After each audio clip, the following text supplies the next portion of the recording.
Good morning, students. Last lecture I have completed India's 40.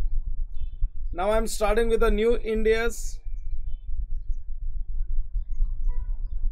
सब लोग एक नया पेज ले लो.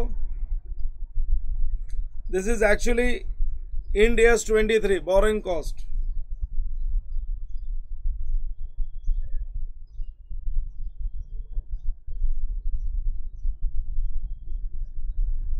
India's 23.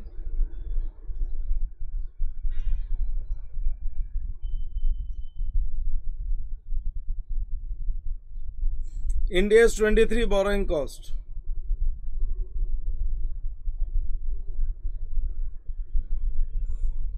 India's 23 borrowing cost. लिख दो हेडिंग.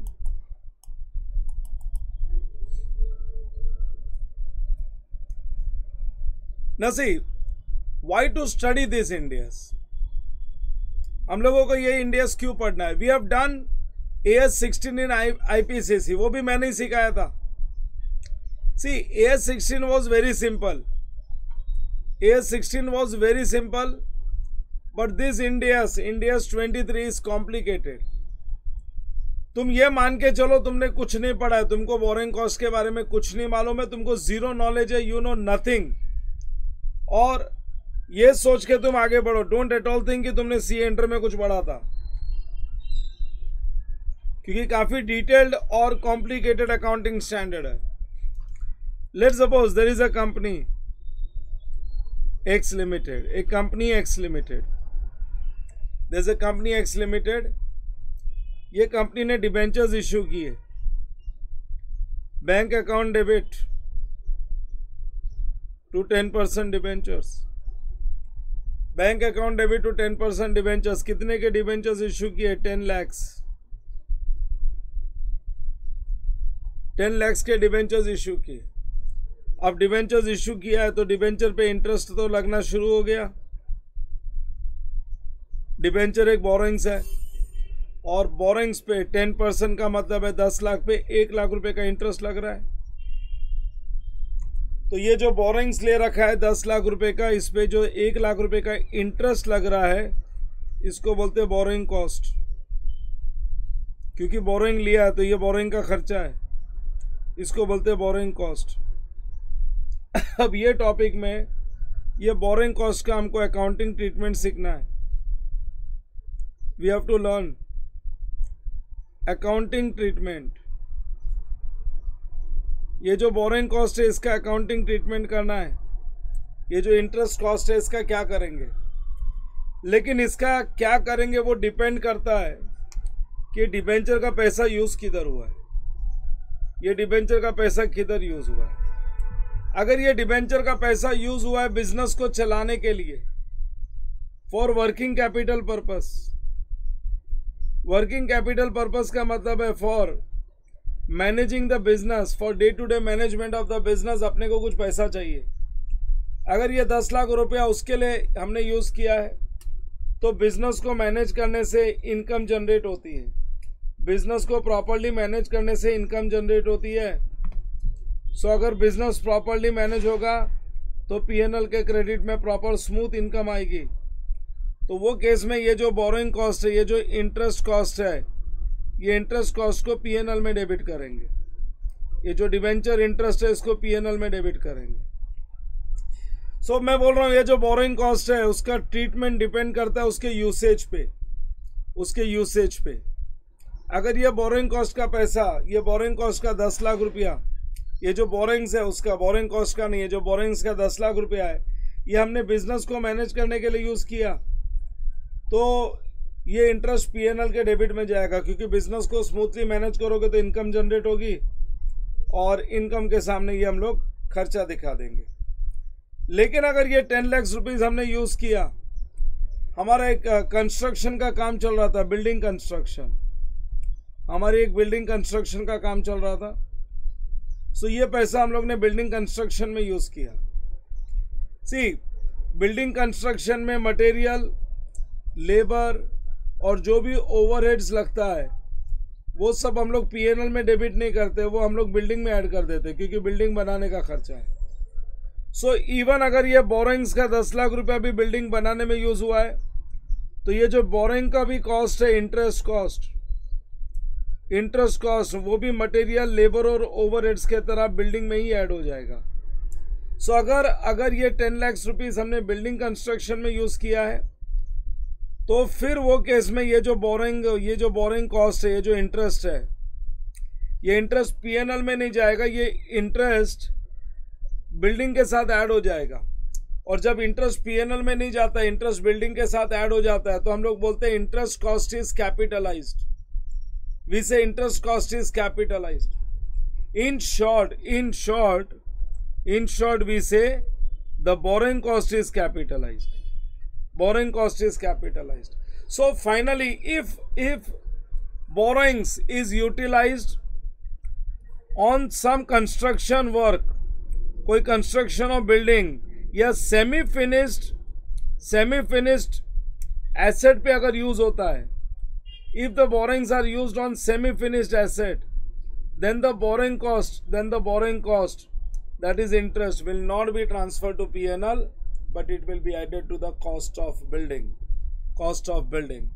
और ये जो सेमी फिनिश्ड एसेट होते हैं ना, ये जो सेमी फिनिश्ड एसेट होते हैं, इनको बोला जाता है क्वालिफाइंग एसेट, जिनको बनने में टाइम लगे, इनको हम लोग बोलते हैं qualifying asset. So finally I will say interest, borings का जो इंटरेस्ट है वो या तो पीएनएल में जाएगा, या फिर जो एसेट के कंस्ट्रक्शन में यूज हो रहा है वो एसेट के साथ ऐड हो जाएगा। सो ट्रीटमेंट ऑफ बोरिंग कॉस्ट, ये जो ट्रीटमेंट ऑफ बोरिंग कॉस्ट है, इसका दो ट्रीटमेंट है। Interest will be either charge to PNL और interest will be capitalised. Interest will be charge to PNL और इंटरेस्ट विल बी कैपिटलाइज्ड। मैंने क्या बताया, डिबेंचर इशू किया 10% डिबेंचर, तो उस पर इंटरेस्ट लगना शुरू हो गया, लेकिन ये इंटरेस्ट को बोलते हैं बोरिंग कॉस्ट, क्योंकि बोरिंग्स लिया तो उसका खर्चा शुरू हो गया उसको मेंटेन करने का। ये बोरिंग कॉस्ट की अकाउंटिंग ट्रीटमेंट क्या है, या तो ये पीएनएल में चार्ज हो जाएगा या फिर ये कैपिटलाइज हो जाएगा। बट ये कब पीएनएल में चार्ज होगा, कब कैपिटलाइज होगा, दैट डिपेंड्स ऑन इस यूसेज। अगर ये पैसा हम लोग क्वालिफाइंग एसेट पे यूज़ करते हैं, क्वालिफाइंग एसेट का मतलब है वो एसेट जिसको बनने में टाइम लगता है, उसको बोलते हैं क्वालिफाइंग एसेट या सेमी फिनिश्ड एसेट जो बन रहा है, अंडर कंस्ट्रक्शन है, तो फिर इंटरेस्ट विल बी कैपिटलाइज्ड। लेकिन अगर ये पैसा यूज हो रहा है फॉर वर्किंग कैपिटल, बिजनेस को चलाने के लिए, तो फिर interest will not be capitalised, interest will be charge to PNL, interest PNL में चला जाएगा। सी प्लीज अंडरस्टैंड, पहले बोरिंग कॉस्ट और क्वालिफाइंग एसेट ये सी, पहले मैं तुम लोगों को डेफिनेशन सिखाऊंगा, उसके बाद में बोरिंग कॉस्ट, उसका एप्लीकेशन सब बाद में देखेंगे हम लोग। पहले डेफिनेशन सीखेंगे, बोरिंग कॉस्ट क्या है, क्वालिफाइंग एसेट क्या है, फिर उसके बाद हम लोग उसका एप्लीकेशन सीखेंगे कि वो इंटरेस्ट को किस तरीके से अपने को ट्रीट करना है, क्या कितना इंटरेस्ट कैपिटलाइज होगा, कितना पीएनएल में जाएगा, वो सब बाद में मैं तुमको डेफिनेशन से सिखाऊंगा। बट सबसे पहले एक बात तो समझ में आ गई कि हम लोग बोरिंग्स लेते हैं तो उसके पीछे खर्चा शुरू हो जाता है, और जो बोरिंग्स के पीछे खर्चा शुरू हो जाता है वो हम लोग या तो पीएनएल में ले जा सकते हैं या फिर उसको हम लोग कैपिटलाइज कर सकते हैं। लेकिन कब पीएनएल में लेके जाएंगे, अगर वो बोरिंग्स जो लिया है हमने, उसका पैसा हमने बिजनेस को चलाने के लिए यूज़ किया फॉर वर्किंग कैपिटल पर्पस, तो वो जो बोरिंग कॉस्ट है, वो जो इंटरेस्ट कॉस्ट है, that will be charge to PNL. लेकिन अगर हम लोग ने कोई एसेट कंस्ट्रक्शन पे यूज़ किया है तो इंटरेस्ट पीएनएल में चार्ज नहीं होगा, interest will be capitalise, interest capitalise हो जाएगा। अच्छा, एक स्टूडेंट ने मेरे को डाउट पूछा, सर आपने बोला ये बैलेंस शीट में कि डिबेंचर्स का पैसा आया, कैश बैंक टू 10% डिबेंचर्स, तो सर ये बोरिंग्स है और इस पे जो इंटरेस्ट लगेगा वो बोरिंग कॉस्ट है। सर मैं शेयर्स इश्यू कर रहा हूँ, cash bank account debit to share capital, cash bank to share capital, मैंने शेयर्स इश्यू किया और सर शेयर्स पे भी डिविडेंड देते हैं, तो सर ये भी तो मेरे पास पैसा आया ना। तो मैं बोलूँगा एक चीज़ में फ़र्क समझो, ये लोन का पैसा है और शेयर कैपिटल है ना, ये लोन का पैसा नहीं है, ये ओनर्स का पैसा है। ओनर्स का पैसा है। सो शेयर कैपिटल को इंडियस 23 बोरोइंग्स नहीं मानता है। इंडियस 23 सेज नो, हम बोरोइंग्स थोड़ी, ये तो ओनर्स का फंड्स है, ये बोरोइंग्स नहीं है, ओनर्स का पैसा है। बोरोइंग्स का मतलब होता है लोन, शॉर्ट टर्म हो या long term. It is loan either short term और लॉन्ग टर्म। तो ये बोरोइंग्स नहीं है। तो शेयर कैपिटल अगर बोरोइंग्स ही नहीं है तो डिविडेंड बोरोइंग कॉस्ट भी नहीं है, तो भूल जाओ, डिविडेंड बोरोइंग कॉस्ट भी नहीं है, तो अपने को नहीं लेना है, शेयर कैपिटल का पैसा नहीं लेना है। चलो, मैंने एक बेसिक इंट्रोडक्शन दे दिया, थोड़ा लिखते हैं और आगे बढ़ते हैं। डेफिनेशन से शुरू करूंगा, बाद में ये टॉपिक काफी डिटेल में जाएगा, बहुत सारे क्वेश्चंस करूंगा। You will be very comfortable with all the topics which I am doing, not only this topic, all the topics which I am doing. चलो, बोरोइंग कॉस्ट,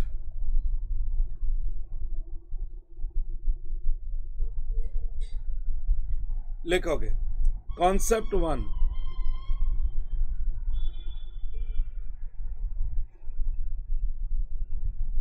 कॉन्सेप्ट 1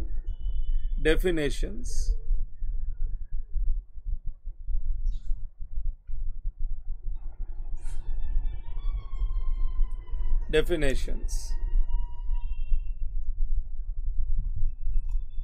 पॉइंट है, हम लोग 2 डेफिनेशन सीखेंगे। पहले बोरोइंग कॉस्ट का मतलब क्या है,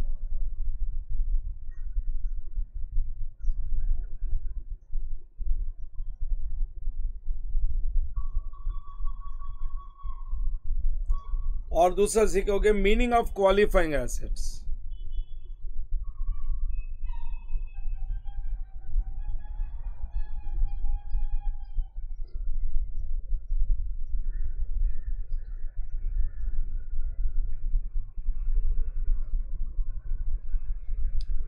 मीनिंग ऑफ क्वालिफाइंग एसेट्स। चलो, सबसे पहले पॉइंट है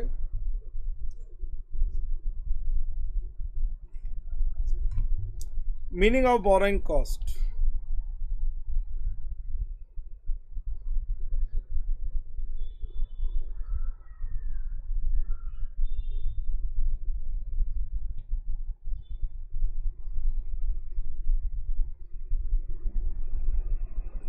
मीनिंग ऑफ बोरोइंग कॉस्ट,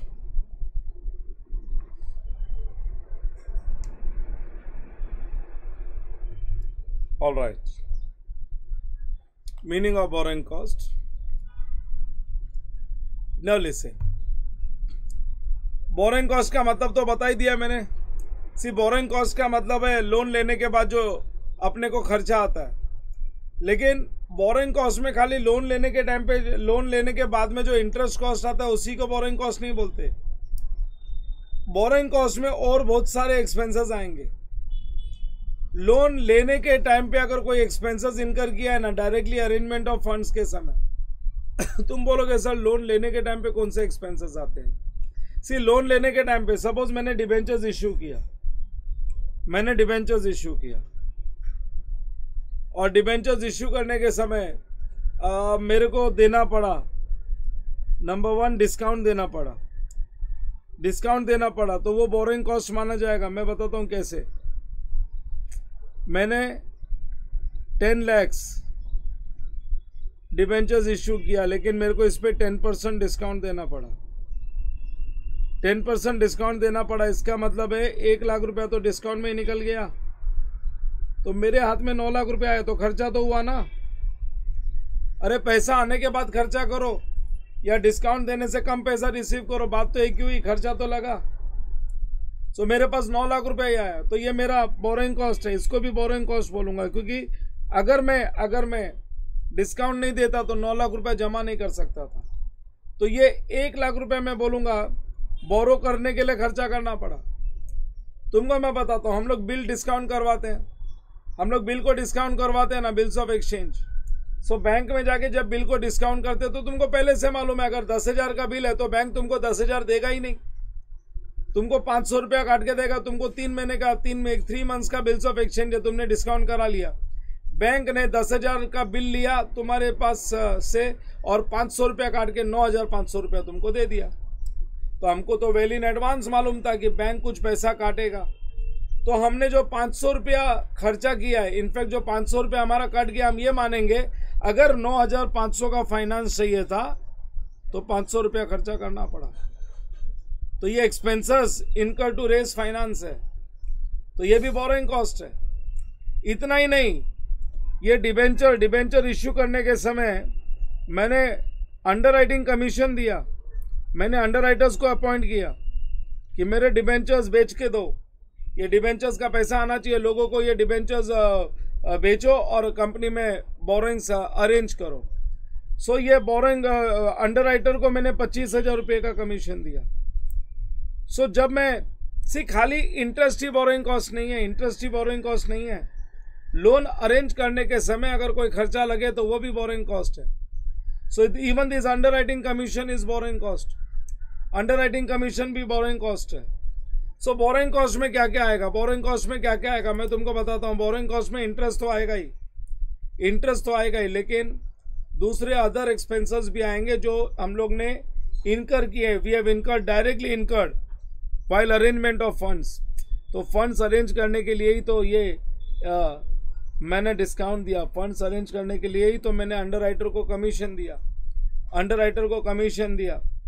इतना ही नहीं, मैं बोलता हूँ डिबेंचर को मैं जब रिडीम करूँगा ना तो 10% प्रीमियम पे तो इन्वेस्टर क्या देखता है, इश्यू करने के समय 1 लाख रुपया कम देने का है, डिस्काउंट मिल रहा है, और रिडम्पशन के समय 10% डिस्काउंट का मतलब है कंपनी 1 लाख रुपया ज़्यादा दे रही है। तो लोग हमारे कंपनी में इन्वेस्ट करते हैं और अपने तो जेब से ये 1 लाख रुपया लग जाता है, 1 लाख रुपया लग जाता है, 1 लाख रुपया कम लगा था और 1 लाख रुपया लग जाता है, तो इनफैक्ट 2 लाख रुपये का खर्चा हो गया ना, और 25,000 रुपये underwriting commission, even premium on redemption भी बोरोइंग कॉस्ट है। इन सब की अकाउंटिंग कैसे करनी हो बात की बात है, बट पहले मैं बता रहा हूँ बोरोइंग कॉस्ट का मतलब खाली डिबेंचर पे लगने वाला इंटरेस्ट ही नहीं, खाली डिबेंचर पे लगने वाला इंटरेस्ट ही नहीं, लेकिन ये फंड्स अरेंज करने के लिए, बोरिंग्स को अरेंज करने के लिए अगर कोई खर्चा लगे, जैसे डिस्काउंट है, जैसे अंडरराइटिंग कमीशन है, कोई भी फ्लोटेशन कॉस्ट, जब हम कोई भी शेयर सिक्योरिटीज मार्केट में फ्लोट करते हैं तो बहुत सारे फ्लोटेशन कॉस्ट आते हैं, प्रीमियम ऑन रिडम्पशन, ये सारे के सारे बोरोइंग कॉस्ट है, सारे के सारे बोरोइंग कॉस्ट है। सो बोरोइंग कॉस्ट में इंटरेस्ट एंड अदर कॉस्ट, खाली इंटरेस्ट ही नहीं, interest and other costs which are incurred, interest and other costs which are incurred directly for arrangement of funds, directly for arrangement of funds. So लिखो, write down as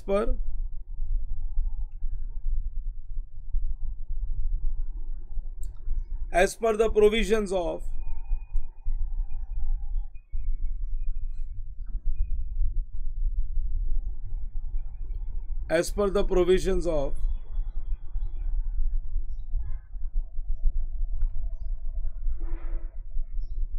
as per the provisions of Ind AS,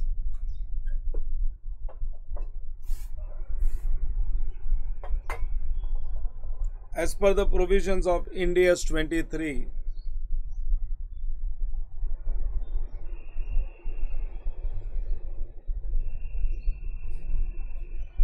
borrowing cost is the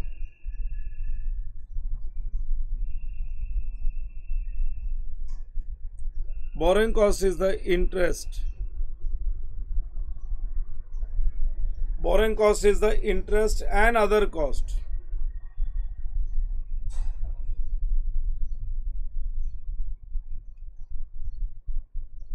Borrowing cost is the interest and other cost which is directly incurred.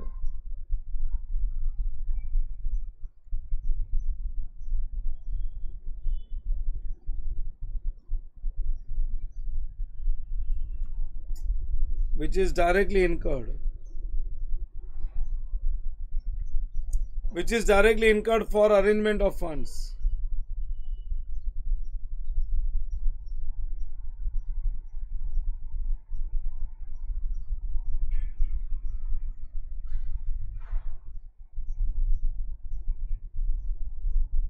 Which is directly incurred for arrangement of funds. Underline the word directly.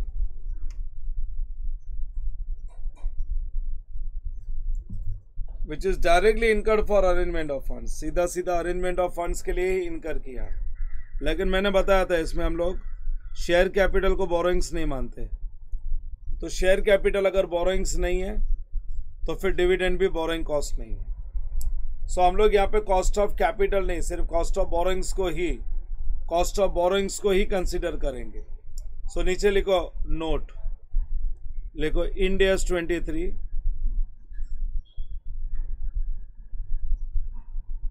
Ind AS 23 does not include Ind AS 23 does not include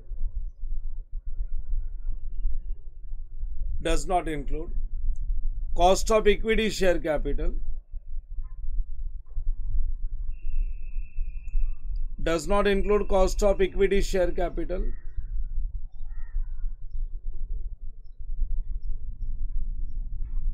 cost of equity share capital bracket में लिख दो KE, ये तुम्हारी FM के terms है cost of capital के, and cost of preference share capital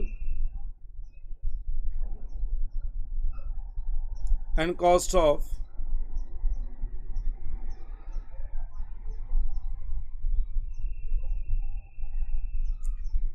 preference share capital into bracket right KP, cost of preference share capital in the meaning of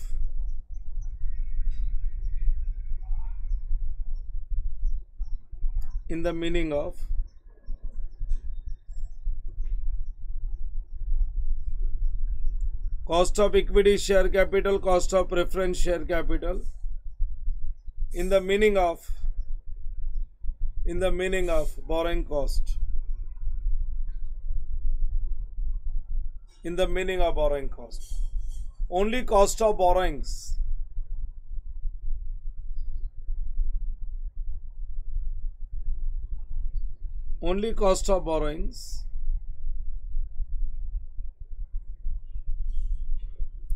yes, only cost of borrowings, that is KD, cost of debt, is included. ये लो, जो मैंने समझाया था वो लिखवा दी। Interest तो borrowing cost है, लेकिन मैंने क्या बोला, ये अदर कॉस्ट भी बोरोइंग कॉस्ट है। इंटरेस्ट तो बोरोइंग कॉस्ट है ही, लेकिन साथ में अंडरलाइन करो अदर कॉस्ट, ये अदर कॉस्ट है, ये भी बोरोइंग कॉस्ट है। अदर कॉस्ट अंडरलाइन कर दो, other cost. In fact interest and other cost, ये दोनों को अंडरलाइन करो।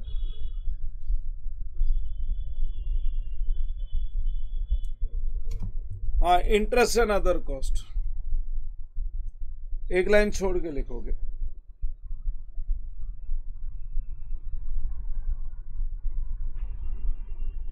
Interest and other cost,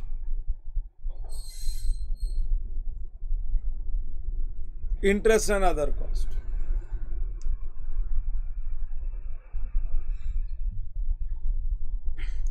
interest and other cost में मैं 3 कंपोनेंट्स दे रहा हूं, लिखो कंपोनेंट्स। मैं इसमें 3 कंपोनेंट्स दे रहा हूं इंटरेस्ट एंड अदर कॉस्ट में। जब इंटरेस्ट एंड अदर कॉस्ट आएगा तो तुमको इसमें 3 कंपोनेंट्स देखने को मिलेंगे। पहला है interest cost, interest cost as per effective rate of interest, as per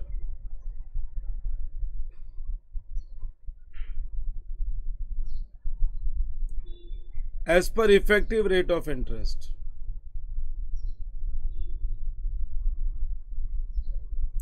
Interest cost as per effective rate of interest method. Interest and other cost में एक तो देखने मिलेगा अपने को interest cost as per effective rate of interest method. दूसरा हम लोग देखेंगे finance charges under finance lease.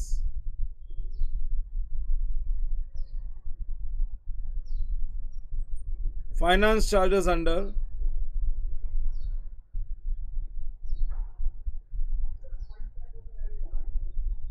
Finance lease. और तीसरा हम देखेंगे exchange difference.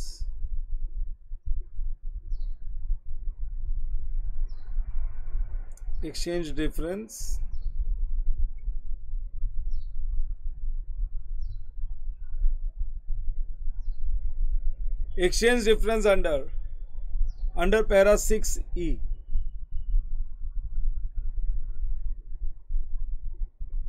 exchange difference under para 6E. ये तीन चीज हम लोग देखेंगे, तीन कंपोनेंट्स है, जिसमें पहला कंपोनेंट, सबसे पहला कंपोनेंट पॉइंट ए। अभी मैं क्वालिफाइंग एसेट पे तो आया ही नहीं, मैं तो बोरोइंग कॉस्ट पे। पॉइंट ए, हेडिंग दे दो interest cost as per effective interest method. पहला कंपोनेंट सीखते हैं, interest cost as per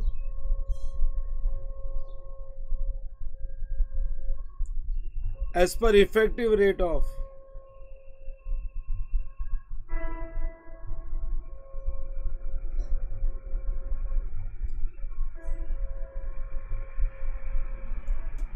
effective rate of interest method, effective rate of interest method। चलो अब ये पहले समझते हैं। Now listen,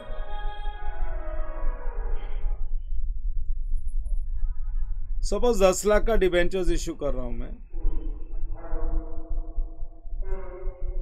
10% डिस्काउंट दे रहा हूं, 1 लाख रुपए का डिस्काउंट आ गया तो मेरे पास आया 9 लाख रुपया। अब क्या है ना, डिस्काउंट एक बोरोइंग कॉस्ट है, लेकिन ये बोरोइंग कॉस्ट की अकाउंटिंग कैसे होगी मैं बताता हूं। मेरा डिबेंचर्स है 10% डिबेंचर्स, इसका मतलब है मैं इंटरेस्ट जो दूंगा वो तो नॉमिनल वैल्यू पे दूंगा 1 लाख रुपया, नॉमिनल वैल्यू पे मैं इंटरेस्ट दूंगा 1 लाख रुपया, लेकिन मेरे हाथ में कितना आया, 9 लाख रुपया ही आया। अरे अगर मैं 1 लाख का इंटरेस्ट देता और मेरे हाथ में पूरा 10 लाख रुपया आता तो मैं बोलता था ये 10 लाख का अमाउंट मिला, उस पर 1 लाख रुपया दे रहा हूं तो मेरे को इंटरेस्ट मिलता 10%। बट तुम देखो मेरे हाथ में कितना आया, 9 लाख रुपया, और मैं दे रहा हूं 1 लाख रुपीस का इंटरेस्ट। तो इफेक्टिवली मेरा इंटरेस्ट का रेट 10% नहीं है, ज्यादा है। अगर मैं इंटरेस्ट का रेट निकालूं तो मैं 1 लाख रुपया दे रहा हूं, कितने अमाउंट के सामने, 10 लाख के सामने नहीं, मेरे हाथ में तो 9 लाख रुपया ही आया है, क्योंकि मैंने 10% डिस्काउंट दे दिया था। तो तुम ही देखो 1 lakh rupees I am paying for 9 lakh rupees, तो मेरा रेट ऑफ इंटरेस्ट जो आया वो 10% नहीं है, 11.11% आया। तो देख लो effective rate of interest is more. तो यहाँ पे मेरे को डिस्काउंट को अलग से ऐड नहीं करना है, मेरे को इंटरेस्ट के रेट में एडजस्ट करना है। इतना ही नहीं, डिस्काउंट के साथ सपोज 25,000 का मैंने अंडरराइटिंग कमीशन पे किया, अंडरराइटिंग कमीशन, तो अमाउंट और भी कम हो गया। इंस्टेड ऑफ 9 लाख रुपीज मेरे पास कितना आ गया, 8,25,000 रुपीज ही आ गया। तो मैं बोलूंगा मैं तो इंटरेस्ट पे कर रहा हूं ना, इंटरेस्ट तो नॉमिनल वैल्यू पे देना पड़ेगा। मैं 1 लाख रुपए का इंटरेस्ट दे रहा हूं 8,25,000 पे। तो अगर मैं परसेंटेज निकालूं तो effective rate of interest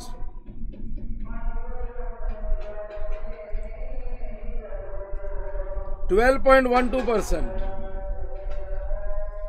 this is known as effective interest. इंडियस बोलता है तुम्हारा जो भी बोरोइंग कॉस्ट है उसको अलग से ऐड मत करो, सारे बोरोइंग कॉस्ट को तुम इंटरेस्ट के रेट में ही एडजस्ट कर लो। तुम्हारे जो भी खर्चे आएंगे, अंडरराइटिंग कमीशन है, प्रीमियम ऑन रिडम्पशन है, स्टैम्प ड्यूटी है लोन एग्रीमेंट के लिए, ये सारे खर्चे तुम, क्या इसके वजह से तुम्हारा जो रिसिप्ट है वो कम होते जाएगा। तुम इंटरेस्ट तो पे करोगे 1 लाख, लेकिन ये रिसिप्ट तुम्हारे पास 10 लाख नहीं होगा। जैसे जैसे खर्चा आएगा देख लो रिसिप्ट कम होते जाता है। तो जो अमाउंट मिला है वो कम मिला है, लेकिन इंटरेस्ट तो नॉमिनल वैल्यू पे जा रहा है, तो ऑटोमेटिकली सब कुछ इंटरेस्ट के रेट में एडजस्ट हो जाता है। सो इफेक्टिवली हम 10% नहीं, इफेक्टिवली हम लोग 11% या 12.2% इंटरेस्ट दे रहे हैं। बोलो बच्चों, समझा क्या ये चीज? Everybody understood this?